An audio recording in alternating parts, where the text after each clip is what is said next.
j'aimerais bien qu'on aborde 2 secondes et demie cette histoire de bénéfice inconscient. D'une situation, d'un blocage, et finalement de cette réalité que finalement être coincé, être bloqué, et bien quelque part, de manière complètement inconsciente, et j'insiste là-dessus parce que voilà, c'est loin de notre réalité, et tu vois, voilà, et bien il y a cette idée que peut-être je pourrais en tirer, entre guillemets, profit, je pourrais avoir un bénéfice inconscient de la situation. Est-ce que tu pourrais en dire 2 mots là-dessus ? À part le fait que je suis d'accord avec toi, mais peut-être certains des bénéfices ne sont pas complètement inconscients aussi.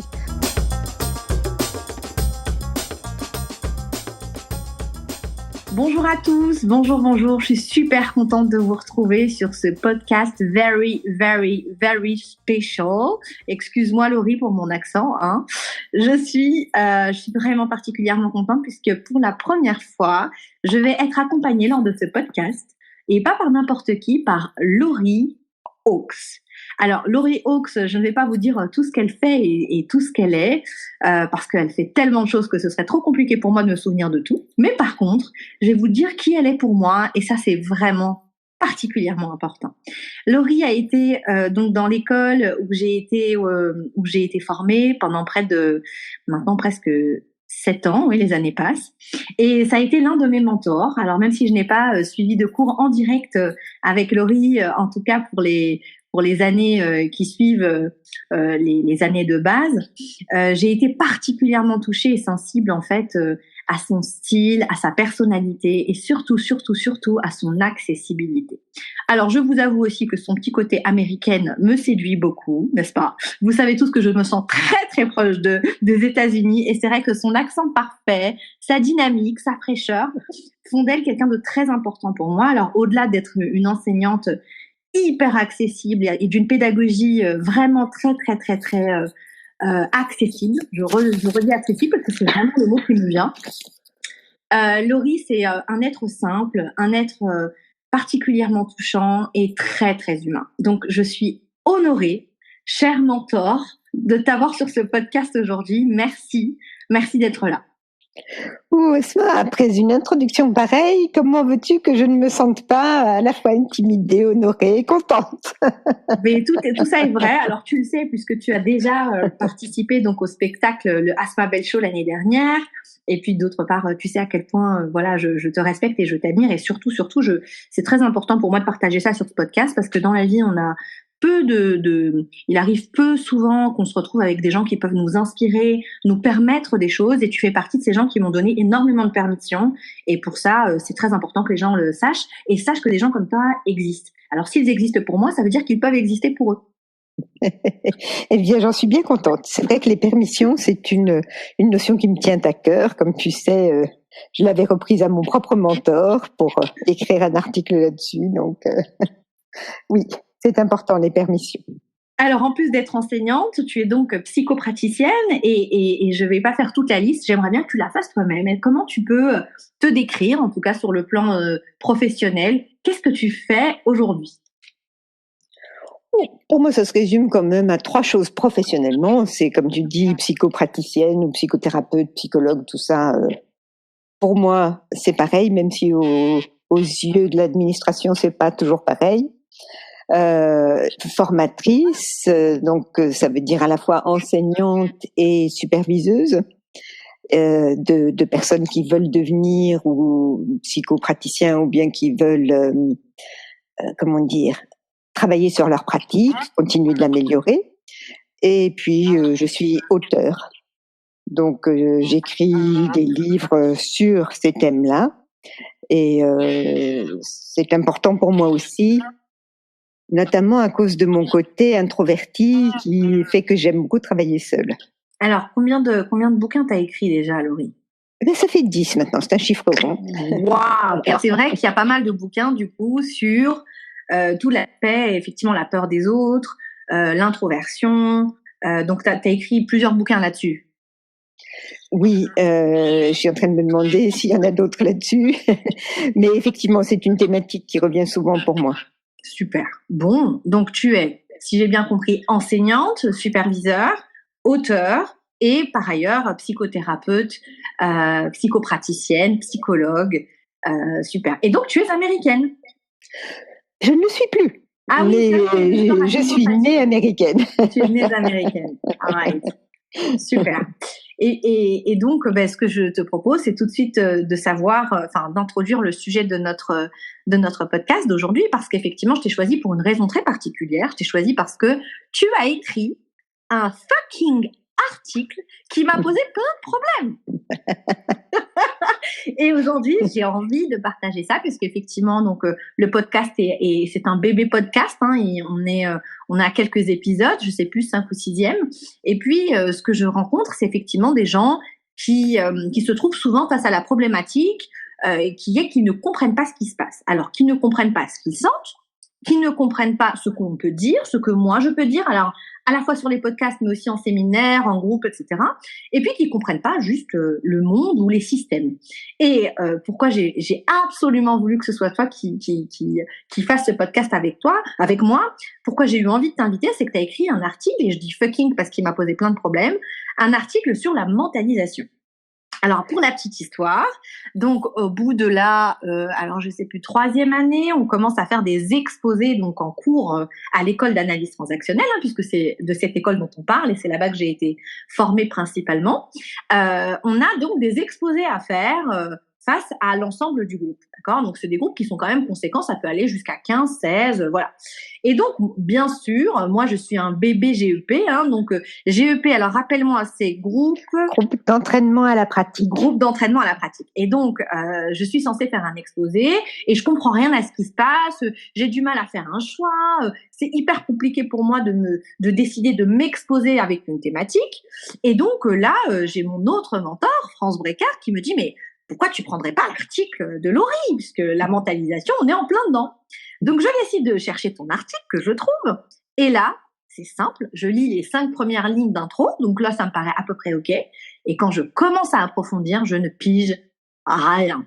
J'essaye, je stabilote, et bien sûr, dans ces moments-là, qu'est-ce qu'on se dit, Laurie ? On se dit qu'on est nul. On se dit qu'on n'est pas intelligent. Oui, ça dépend des gens. Certains diraient, mais elle écrit mal, c'est n'importe quoi, c'est incompréhensible. Ah ouais, mais là, on n'a pas la même structure de personnalité. Ah ben si, j'aurais personnellement plutôt la même réaction que toi, mais d'autres personnes pourraient attaquer l'auteur plutôt qu'eux-mêmes.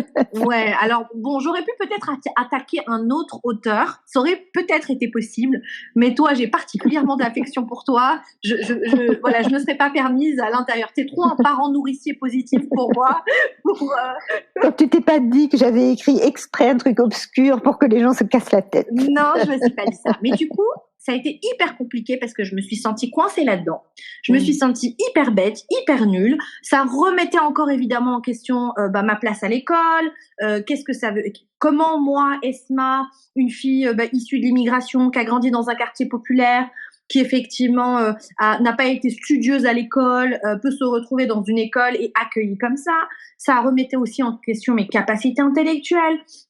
Bref, tout était là pour venir, je m'abîmais, je me faisais du mal avec ma non-compréhension, donc ma confusion face à cet article.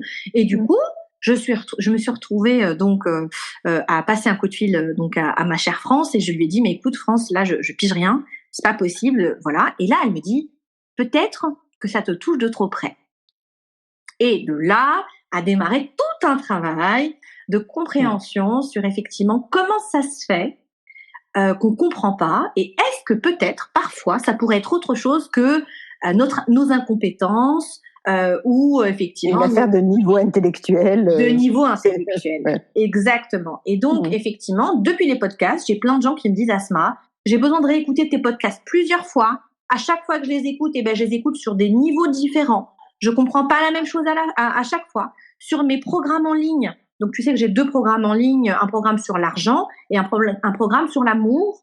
Et effectivement, sur les 2 programmes en ligne, les gens me disent, mais Asma, je comprends pas la première vidéo, je suis obligée de la revisionner. Après, ça commence et puis quand ils écoutent la vidéo ou qu'ils regardent la vidéo, effectivement, des semaines après, ils ont un autre niveau de compréhension. Et donc, je voudrais savoir, mais comment ça se fait ? Explique-nous tout ça.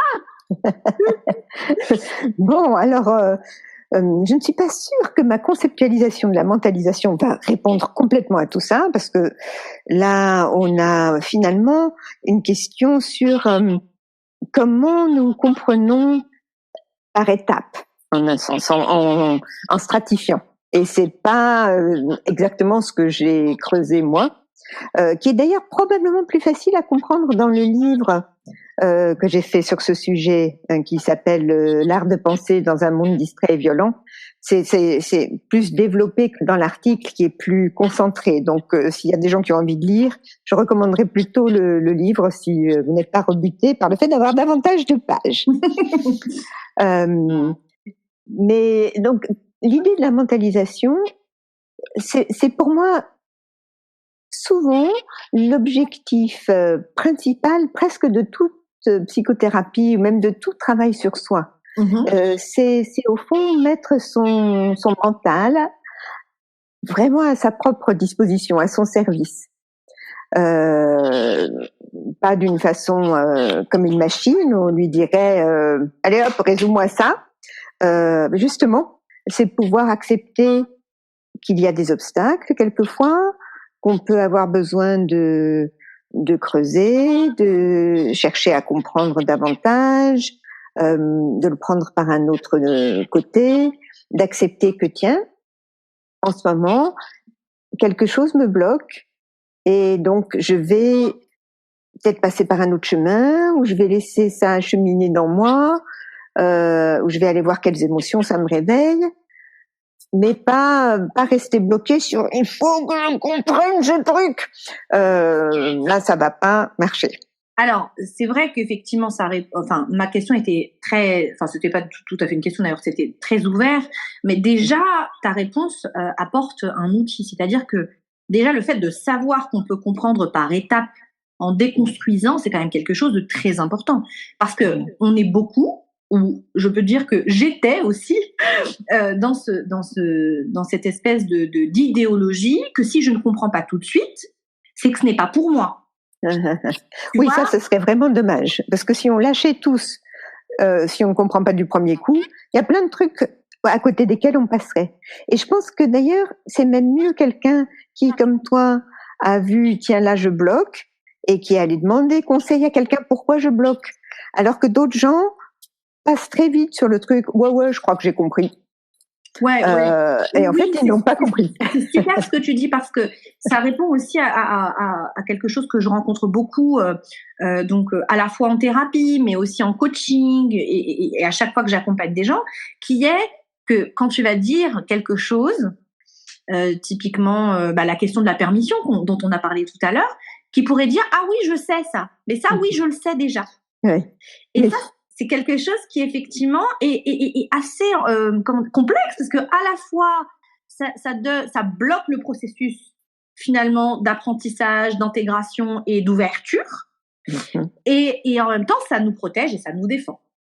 Et c'est super parce que ce que tu racontes nous ramène sur ma vision de la mentalisation, avec, comme maintenant tu connais bien, ce que j'appelle les 4 piliers de la mentalisation, avec évidemment au centre la pensée, parce que effectivement on veut penser sur ce qu'on fait, comprendre. Bon, donc la pensée est quand même centrale, mais cette pensée doit pouvoir aller de pair avec notamment les émotions. Donc sentir ce qu'on est en train de penser. Donc cet exemple que tu donnes, c'est des gens qui disent ouais j'ai compris avec un niveau là intellectuel de surface, et je veux pas aller plus loin et je veux pas sentir en même temps. Donc m'embêtez pas avec ça.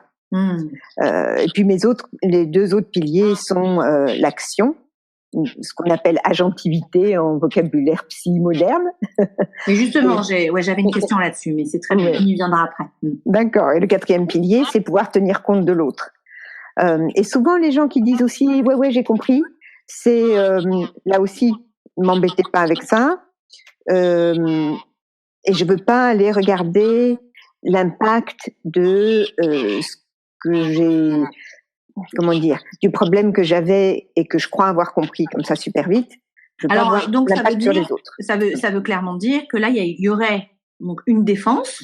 Oui. Et donc, cette défense, alors du coup, quand on a quelqu'un en face qui sais, donc je sais, par exemple, oui, je sais que ma mère a fait ça à mon père, ou je sais que je suis caractérielle, ou je sais que voilà, est-ce qu'on pourrait envisager donc qu'une information connue par la pensée n'a pas traversé l'ensemble du processus, donc émotion, action, etc., et que finalement, peut-être que tu le sais à un niveau, mais pas aux autres. Est-ce que le processus de mentalisation explique un petit peu ça?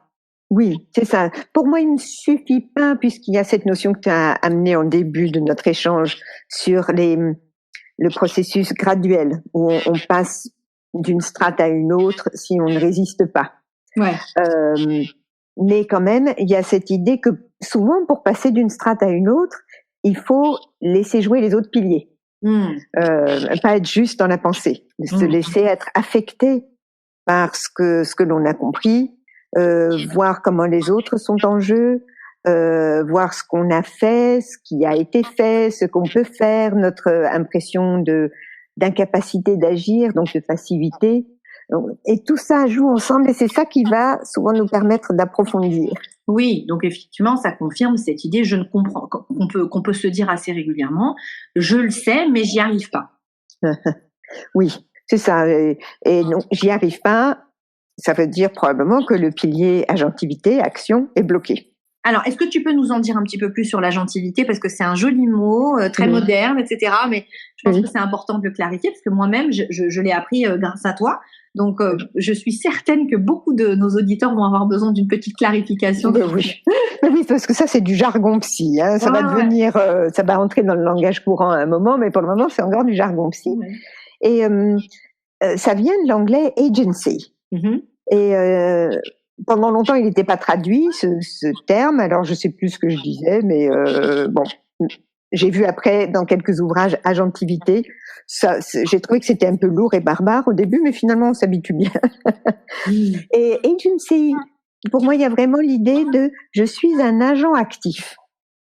Et donc, c'est un peu le contraire de la passivité ou l'impression de ben, j'y peux rien. Ah oui, la terre se réchauffe, mais qu'est-ce que vous voulez qu'on y fasse, ma bonne dame? Moi, je suis qu'une petite chose. Alors, c'est vrai qu'on n'est qu'une petite chose. Hein. Moi, Laurie Hawkes, je ne peux pas arrêter le réchauffement climatique. Mais c'est important que j'ai le sentiment que je peux apporter ma pierre. On rejoint cette fameuse parabole qu'on retrouve un peu partout sur le colibri qui apporte sa goutte d'eau pour éteindre l'incendie. Nous sommes des colibris. Nous sommes effectivement pratiquement aucun d'entre nous n'est un surhomme avec plein de pouvoirs. Alors j'ai l'impression, Laurie, que sur les questions de notre place dans le monde, de notre place dans la société, alors je dirais pas que ça nous concerne moins ou que c'est moins compliqué, mais j'ai l'impression que sur des trucs très très factuels du genre je voudrais arrêter la cigarette mais je n'y arrive pas. Je voudrais tellement arrêter de manger mais je n'y arrive pas. Je voudrais arrêter de l'aimer mais je n'y arrive pas.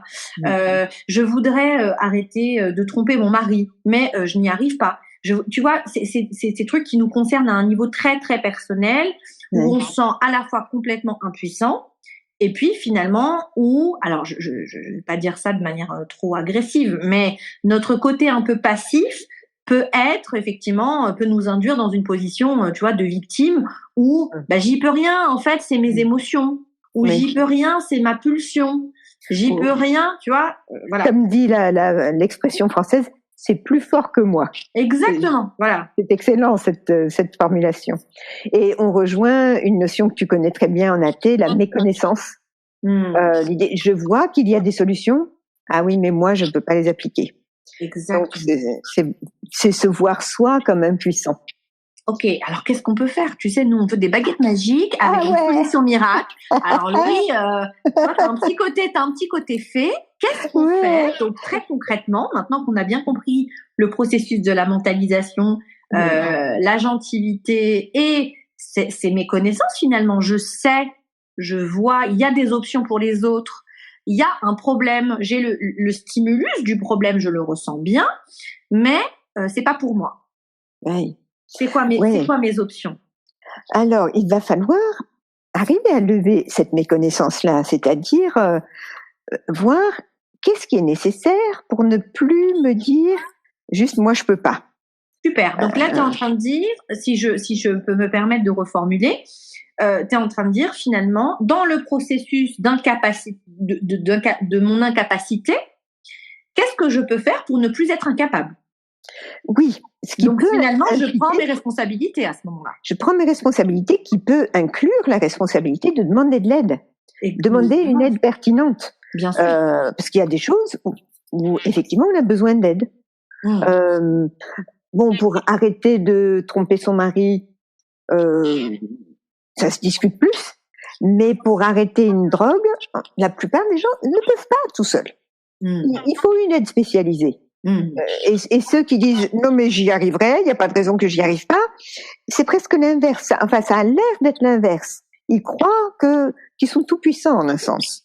Alors, merci pour cet exemple. Alors, on a les drogues, mais on a des choses aussi beaucoup plus, moins en fait, qui paraissent en tout cas aux yeux de la société moins graves. Comme, j'ai plein d'exemples à te donner, t'en as autant que moi, mais par exemple, je n'arrive pas à arrêter de me mettre en colère. C'est plus fort que moi, donc je suis impulsif, et quand je suis impulsif, je peux casser des choses dans la maison, par exemple, casser la vaisselle, voilà, ou même être agressif verbalement envers les autres, y compris peut-être même être agressif physiquement. Donc, par exemple, où là, effectivement, la personne va se dire, je ne peux pas, je n'y arrive pas, je voudrais arrêter, mais je ne peux pas.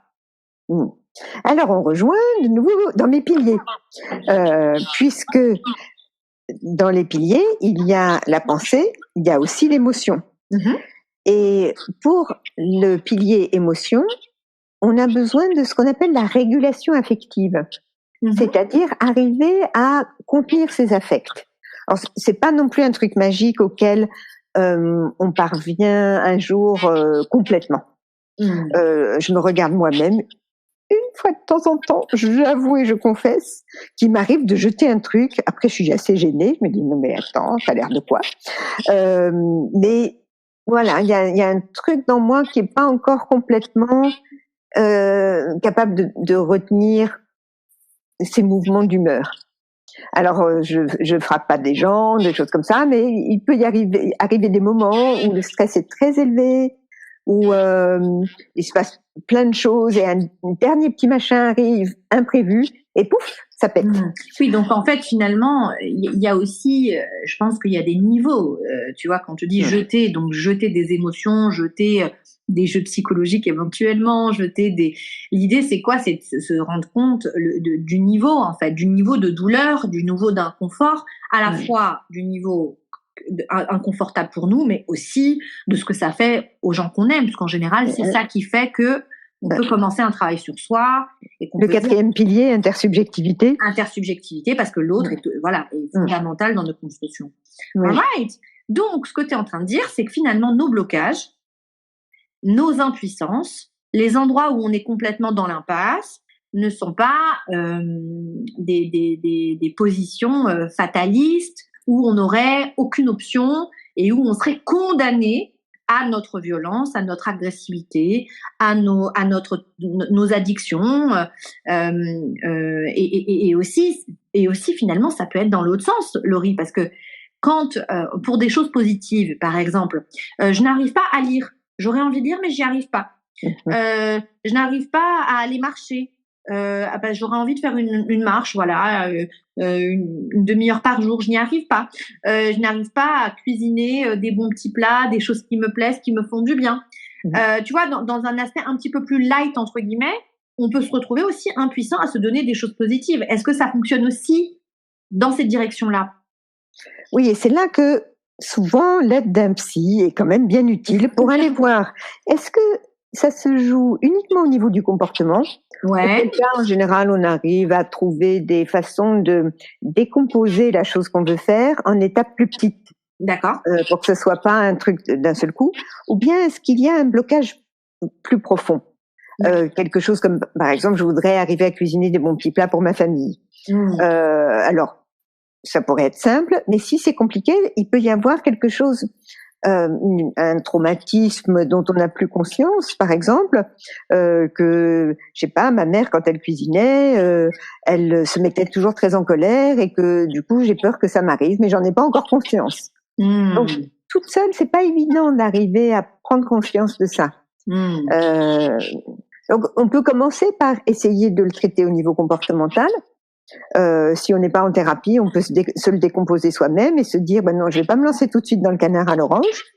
Je vais chercher d'abord des recettes vraiment simples, mais qui sont sympas et que j'arrive à faire. Mais alors, du coup, c'est très intéressant parce que moi, excuse-moi, là, je me fais un peu l'avocate de la personne bloquée. Right? Oui. Voilà. Ok, donc je vais poser toutes les questions de résistance les plus grandes. Okay? Oui, super. C'est ok pour toi? Résiste. Bon, alors, ok, donc il faut que je vois que je m'y connais, donc que je m'y connais qu'effectivement c'est aussi pour moi. Et puis il faut aussi que je vois que je m'y connais, que j'ai besoin d'aide potentiellement. Mais si pour moi demander de l'aide c'est trop compliqué et que c'est pas une option et que je veux tout faire tout seul finalement, parce que je rencontre aussi beaucoup ça, parce que on peut effectivement et tu l'as déjà rencontré en thérapie, Laurie, les gens vont petit à petit partager leurs problèmes, leurs blocages, et puis au bout d'un moment, ils vont, avec l'alliance thérapeutique, avec la confiance, et puis avec aussi la conscience de ce qui est en train de se travailler, commencer à partager leur culpabilité, voire leur honte, et ça peut permettre effectivement d'aller dans les zones les plus sombres et les zones les plus traumatisées. Mais ma question, c'est que quand je ne sais pas que j'ai besoin d'aide, et quand je ne sais pas que j'ai l'option de demander de l'aide, qu'est-ce qui se passe en fait? Parce que là, finalement, c'est très compliqué. J'ai beaucoup de gens qui peuvent dire, en l'occurrence en conférence, etc., ils disent mais c'est bon, mais la thérapie, ça veut dire quoi? C'est tout le monde devrait faire une thérapie dans ce cas. Oui. Tu sais, quand j'ai commencé ma thérapie, j'avais 20 ans. Et j'avais un peu honte de ça parce que c'était 1974. En France, ça ne faisait pas tellement de suivre une thérapie. Je vivais en France, bien que de parents américains. Et donc je demande à mon père, je lui dis oh là là, je suis gênée d'avoir besoin d'aller en thérapie. Et il me dit mais tu sais, moi quand j'étais en fac, j'en ai fait un peu. Et moi, je trouve que toutes les personnes, un tant soit peu intelligentes, devraient faire une thérapie. C'est pas pour jeter les gens qui se trouvent pas intelligents, mais au fond, il trouvait que dès lors qu'on pense, on se pose des problèmes et on a besoin d'aide pour comprendre. Bon, cela dit, c'est une réponse un peu sympa à ce que tu dis, mais qui ne résout pas le problème dont tu parles. Il y a donc un certain nombre de gens pour qui la thérapie, c'est pas un truc pour eux, c'est pas leur culture familiale, ils se voient pas comme ça, ils voient pas le monde comme ça, c'est pas pour eux. Et l'idée de demander de l'aide peut leur être complètement incongrue et réveiller, comme tu disais, de la honte. Et la honte, c'est quelque chose qu'on veut absolument cacher. Donc, on va encore moins aller demander de l'aide si on a honte d'avoir besoin. Donc, on va encore plus s'acharner à essayer d'y arriver tout seul. Exactement. Et plus on va s'acharner à essayer d'y arriver tout seul, plus on se met en difficulté parce qu'on n'a pas de fenêtre de respiration ni de lumière.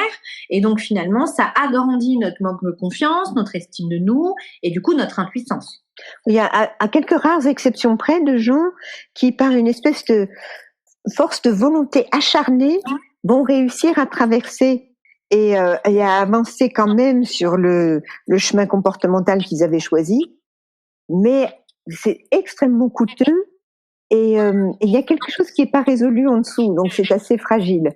Donc ça veut dire potentiellement, parce que pour ces profils-là, que je connais très très bien, n'est-ce pas, on peut se retrouver finalement à répéter l'histoire des années plus tard, n'est-ce pas, on va pouvoir, on parlera du scénario à un autre moment, mais on va répéter l'histoire un peu plus tard parce que finalement on n'a pas guéri, mais on a juste rangé pour pouvoir traverser. Oui. Donc moi je suis très intéressée par ce que tu dis, Laurie, parce que finalement être en capacité de demander de l'aide, je dis en capacité parce que c'est un vrai skill, c'est un vrai outil, c'est une vraie, c'est quelque chose qu'on doit apprendre. Oui. Et effectivement, être en mesure d'apprendre que l'autre peut nous être utile sans effectivement cette idée qu'il va nous rendre, comment dire, manipulables, dépendants, etc. Parce qu'effectivement, c'est un peu ce qui reste, tu vois, c'est un peu c'est un peu cette idée que effectivement, quand je vais voir quelqu'un, quand je suis accompagnée par quelqu'un, quand je vais voir quelqu'un en plus longtemps, parce qu'évidemment, si je vais le voir 3-4 séances, ça va, mais si je fais 5 années, 10 années, 15 années de thérapie, bah là, je suis dépendante. Et donc là, finalement, l'autre m'utilise, je suis manipulée. Et à ce moment-là, bah, voilà, je ne suis pas maître de qui je suis. Et ça, c'est quelque chose que je rencontre énormément, donc en conférence, en spectacle, en séminaire, de personnes qui ont peur de la dépendance et donc qui alimentent leur processus de solitude, finalement, et d'incapacité à résoudre parce qu'ils ont peur d'être dépendants. Oui, c'est terrible ce que tu décris, parce que c'est un processus paranoïaque, même si la personne n'est pas forcément une personnalité paranoïaque, mais c'est quand même une façon de fonctionner paranoïaque. Et plus on va là-dedans, plus il faut se passer d'aide, et plus on a besoin d'aide, en fait. Donc c'est un petit peu, oui, inextricable. Là encore, certains arrivent à le cacher à la force du poignet, mais vraiment l'image qui me venait quand on parlait de ces gens qui persistent à avancer malgré le besoin d'aide, c'est un peu comme quelqu'un qui se casserait la cheville et qui dirait mais non, je n'ai pas besoin de médecin, et qui met juste des attelles autour de son pied, et puis son os se consolide n'importe comment, mais bon, il a traversé par la volonté, il marche, il boite, mais il marche. Et puis bon, malheureusement, effectivement, on reste, en tout cas pour beaucoup de gens, la blessure invisible n'existe pas encore. Et ça, c'est quelque chose de très important. On reconnaît les blessures physiques, voilà, mais les blessures invisibles au sens émotionnel de notre notre petit cœur et de nos petites émotions, c'est pas reconnu forcément encore comme des blessures partout, quoi. Oui, légitimes. Les vraies blessures. Non, ça va, tu peux t'en sortir. Ou si tu vas voir un thérapeute, c'est que effectivement t'es malade encore, ou t'es un peu faible, t'arrives pas à t'en sortir toute seule. C'est ça. Bon, mais ça va pour toi, mais moi j'ai pas besoin, parce que moi je suis forte. Exactement. Alors du coup, si on revient à la question du blocage, parce que je veux vraiment pouvoir proposer des petites lumières, en tout cas, dont les gens pourraient, ou s'ils ont envie, en tout cas, se saisir.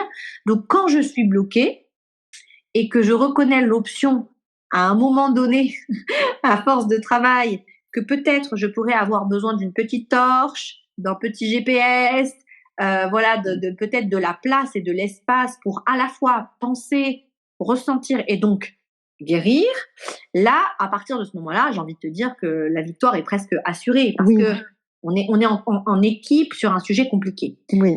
Donc il va falloir bien choisir la personne qui aide et tient la petite torche. Parce que si jamais on choisit quelqu'un qui n'est pas très fiable, ou qui va nous faire sentir t'as bien eu besoin de moi à ce moment-là.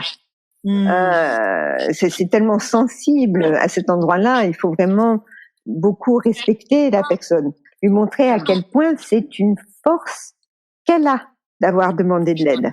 Exactement, que c'est effectivement à la fois une intelligence, c'est une force, et puis c'est surtout une vision d'elle, une clairvoyance sur elle extrêmement précieuse, quoi. Bien sûr. Et oui, bon, alors là, on est sur un autre sujet que je vais aborder très bientôt, Laurie, c'est-à-dire comment choisir son thérapeute. Vaste sujet, en effet.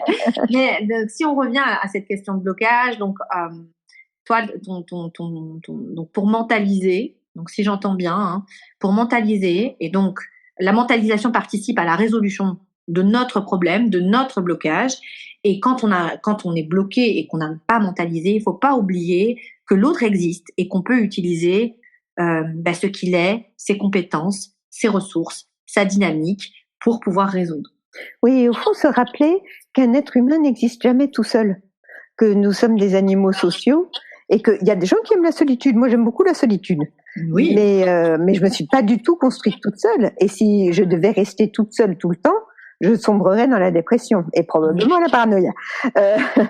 Mais avoir besoin des autres, ça me fait penser à une chanson de Barbra Streisand de quand j'étais jeune. Ouais. Tu peux pas connaître ça, c'est pas. Moi, je connais Barbara, arrête, c'est bon. Quand elle chantait, people who need people are the luckiest people in the world. Donc les gens qui ont besoin des gens sont les plus chanceux du monde. Wow. C'est une belle chanson chantée par Barbra Streisand, magnifique. Mais effectivement, réaliser j'ai besoin des autres et de quelques autres, ce n'est absolument pas une faiblesse. Et alors, d'arriver à persuader les gens qui ont, pour des raisons diverses, souvent parce qu'ils n'ont pas été bien traités dans l'enfance, qui ont construit une identité de je dois absolument me débrouiller tout seul. C'est pas évident de les persuader de ça, mais quand même, si on est dans cette atmosphère et à montrer à quel point, oui, si vous prenez mon aide, c'est bien, c'est un choix de votre part, actif. C'est vous qui êtes actif à venir chercher mon aide. Oui, bah d'abord c'est toi qui te déplaces, c'est toi qui m'appelles, c'est toi qui me paye, c'est toi qui, donc évidemment il y a tout un processus où tu es responsable et du coup on peut dire agentif alors Laurie. Absolument. Yeah, je l'ai placé. Oui, avant aller faire la démarche d'aller chercher un psy, c'est être actif et agentif. Et comme tu disais, c'est toi qui me paye. Ben oui, alors la personne, elle a besoin de moi thérapeute avec mon savoir, mais j'ai besoin de mes clients, moi. Comment je vis sinon? Mais merci. Alors, outre le fait qu'ils m'enrichissent beaucoup humainement, mais à part ça, si j'avais pas de clients, je me rappelle dans mes premiers temps, de temps en temps, j'avais des clients qui me disaient merci de m'avoir prise. Non mais moi j'ai besoin de gagner ma vie aussi, hein, donc merci d'être mon client. Bien sûr. Ouais. Donc ça aussi, ça peut diminuer la honte que peuvent avoir certains. C'est que non, il y a pas de honte à avoir, c'est un échange. Ouais, super. Merci beaucoup de dire ça. Alors du coup, si je peux résumer, comment tu pourrais résumer comment on passe du coup, Laurie, du désir, de notre volonté, de nos espoirs, j'ai envie de dire, à l'action? T'as de ces questions. T'as vu, c'est des spéciales pour toi, Laurie. Je pense qu'il y a quand même pas mal d'étapes et que souvent ça va dépendre des gens. Bien sûr. Donc ça va pas être le même chemin pour tout le monde. Mais en tout cas, déjà prendre conscience de son désir, c'est une première étape majeure. Après, voir ce qu'il y a comme nécessité sur la route pour arriver à réaliser ce désir. Super. Et alors du coup, ça m'inspire une autre question un peu chiante encore une fois, hein, mais j'aimerais bien qu'on touche juste 2 mots, si tu es d'accord, sur un sujet extrêmement sensible que moi j'aborde. Bon, tu me connais, hein, moi je suis un peu très j'aime bien j'aime beaucoup la reformulation dans tous nos outils, mais j'aime beaucoup aussi la confrontation quand elle est possible et que l'autre est disponible pour la recevoir. Mais j'aimerais bien qu'on aborde 2 secondes et demie cette histoire de bénéfice inconscient.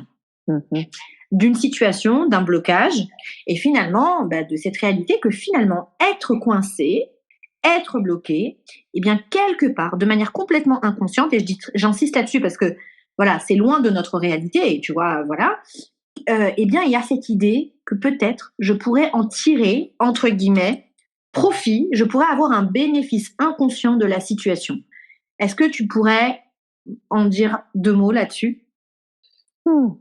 À part le fait que je suis d'accord avec toi, mais peut-être certains des bénéfices sont pas complètement inconscients aussi. Les gens peuvent dire. Avec un mec qui m'achète du Yves Saint Laurent tous les mois, je suis à peu près consciente qu'il me paye des beaux sacs et que j'ai besoin de son argent. Oui. Mais alors, imagine que tu as une patiente, ça doit t'arriver beaucoup, qui dit moi, ce que je voudrais, c'est rencontrer l'homme de ma vie. Ah, mais oui, alors, mon Dieu, Laurie. T'en as jamais vu des comme ça. Et tu dis, qu'est-ce que vous faites pour rencontrer? Je vais sur des sites, machin. Et alors, est-ce que vous sortez rencontrer? Ah non, ça me fait peur. Il y a un bénéfice assez conscient aussi à rester dans son confort. Et même, c'est pas très loin de la conscience de voir, comme ça, je me confronte pas à mes peurs, je me fais pas violence en restant à la maison. Donc, les bénéfices sont pas toujours si loin que ça. C'est vrai. Et les bénéfices mais moi, je suis un peu, tu vois, tu connais un peu le profil sauveuse et tout. Du coup, j'essaie de dire, finalement, c'est très inconscient. Mais c'est vrai, t'as raison. Parfois, effectivement, se confronter à nos peurs, c'est encore quelque chose d'impossible. Et effectivement, il faut. Ou pas forcément impossible d'ailleurs, mais quelque chose à quoi on n'est pas prêt. Ouais. Donc, d'aller regarder, qu'est-ce qui vous retient à ce point-là d'y aller? Donc, vous avez peur, je comprends bien. Et donc, on a l'habitude, on creuse, vous avez peur de quoi? Qu'est-ce qui pourrait arriver de pire? Des choses comme ça.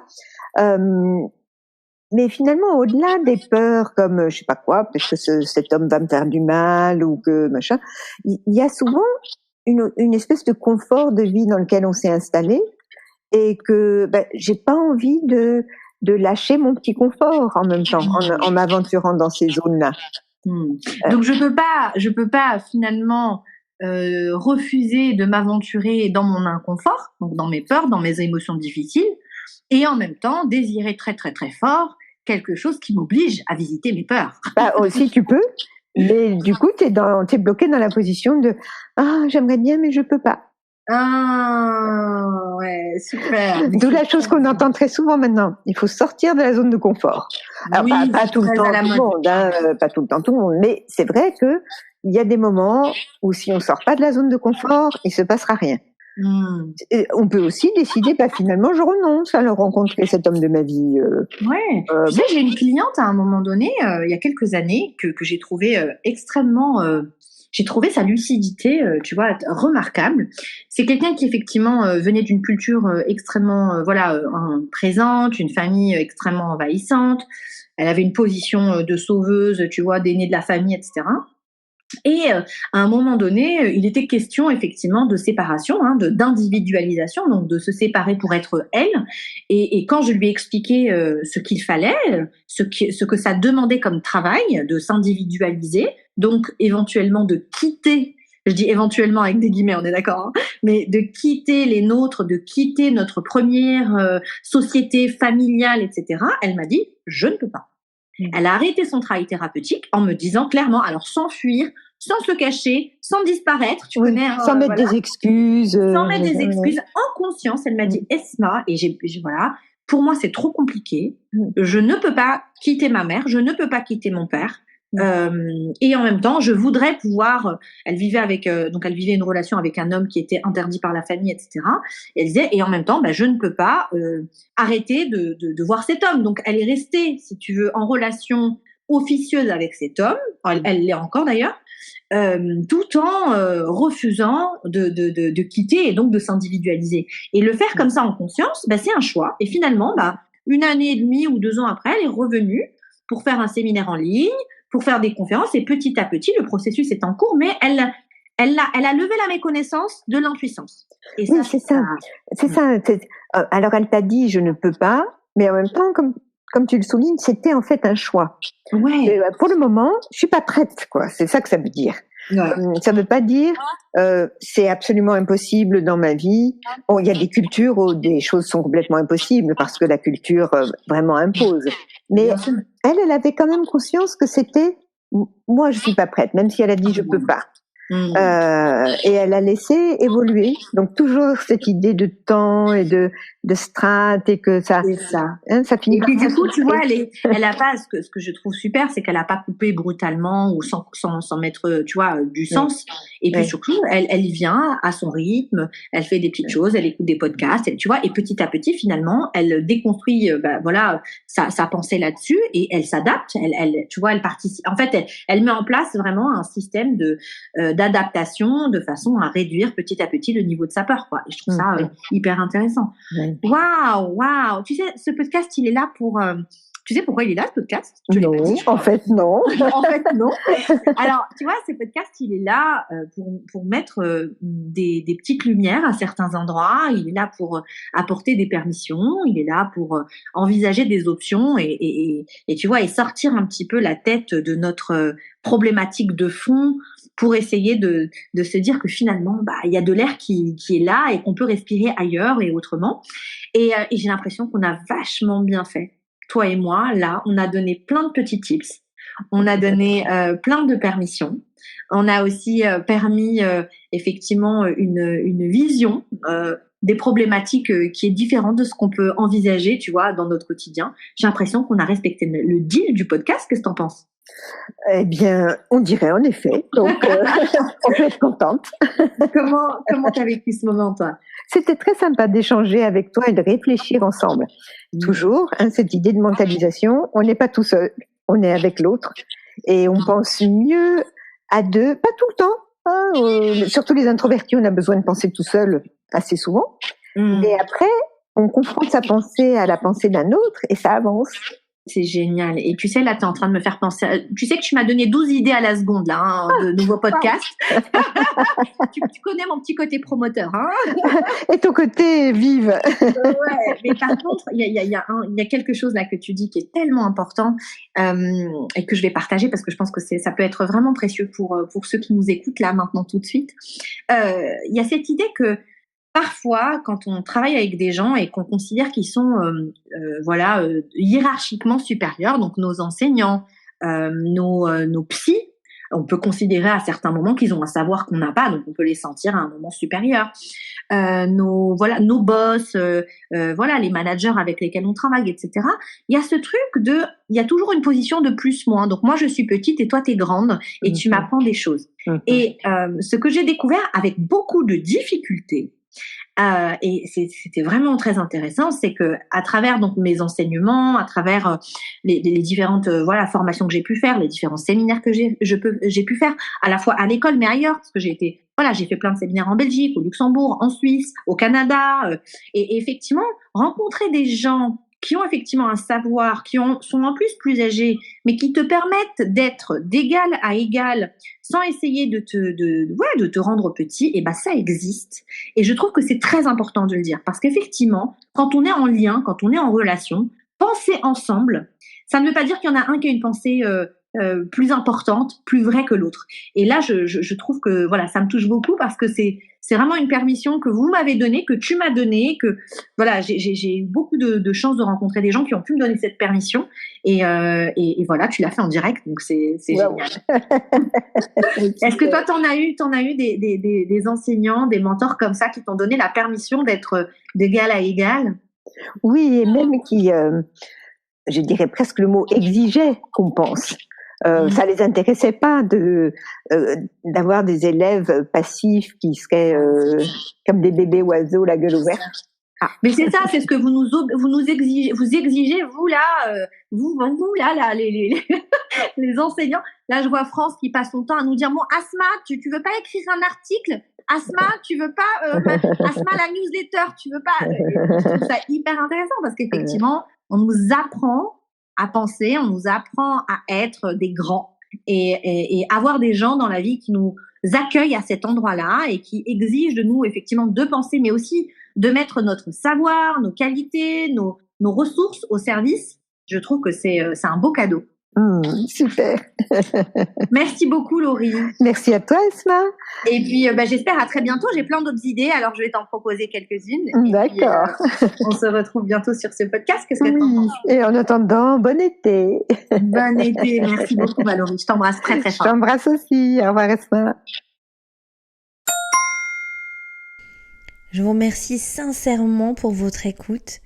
Merci d'avoir été curieux de ce podcast et puis d'avoir pris le temps d'écouter Laurie et moi pour ce sujet si important. Je vous demande de pardon pour la qualité du son qui effectivement a été un petit peu abîmé. On a effectivement fait cet enregistrement avec les technologies qui nous le permettent pour à la fois respecter la distanciation sociale, mais aussi parce que on est très loin l'une de l'autre. Et puis j'espère vraiment qu'il vous plaira, j'espère sincèrement qu'il vous apportera des petites lumières et des petites torches à certains endroits. Je vous laisse vraiment prendre le temps de revenir vers moi si vous avez des questions, si vous avez des retours et des remarques. Je suis toujours très intéressée par vos retours. Et puis, si jamais, ce podcast et cet épisode en particulier vous apporte de la douceur, vous apporte du bien, s'il vous nourrit à certains endroits, s'il stimule votre curiosité, si tout simplement vous aimez l'écouter et qu'il apporte quelque chose à votre vie, n'hésitez pas à le partager, n'hésitez pas à le liker et à commenter. C'est comme ça qu'on peut continuer à créer du contenu en vous voyant faire, en vous voyant apprécier. Donc prenez le temps, Ce podcast, comme je l'ai déjà dit, c'est un podcast qui me permet de vous apporter des éléments de ce que je comprends, de ce que je vis. Et ce partage-là, il est très précieux pour moi. Donc merci sincèrement de jouer le jeu du partage et du like. Et puis de le faire découvrir si ça vous fait du bien. Je vous embrasse très fort et puis je vous retrouve dimanche pour un nouvel épisode. À très bientôt.